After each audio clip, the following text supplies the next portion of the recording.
And punitive sentences in Bahrain. Medics are jailed for up to 15 years for allegedly supporting anti-government protests. In Bahrain today, a military court sentenced a group of medics to up to 15 years in prison. They had treated anti-government demonstrators during protests earlier this year, but were found guilty on charges that included inciting the overthrow of the government and provoking sectarian hatred.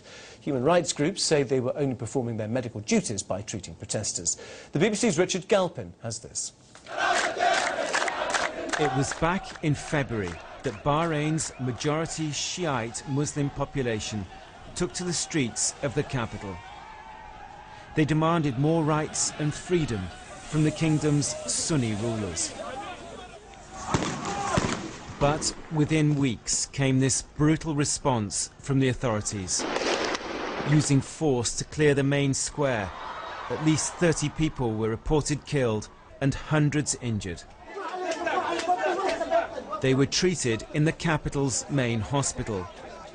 And it was here that the 20 doctors all worked, who've now been given long prison sentences, found guilty amongst many other charges of occupying their own hospital.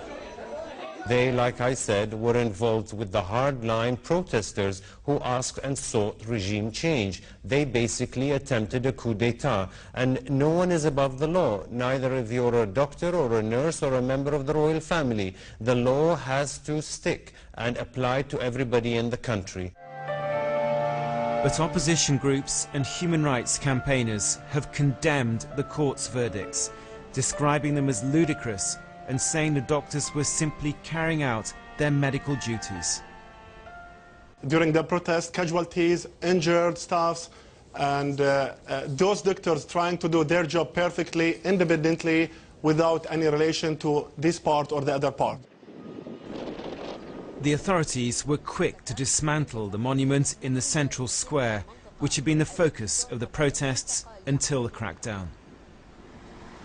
And now the Sunni leadership is also succeeding in removing anyone it believes to have had any connection with the protest movement. Richard Galpin, BBC News.